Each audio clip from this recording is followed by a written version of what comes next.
Axırıncı gün kimin qapısına gedək? Kimin qapısına gedək? Hər yerdən əl üzüləndə ananın qapısına gedərlər, düzdür?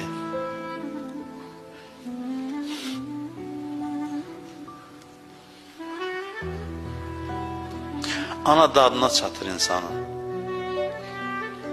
Hər bir zamanda hamı üst çevirəndə ana üst çevirmir.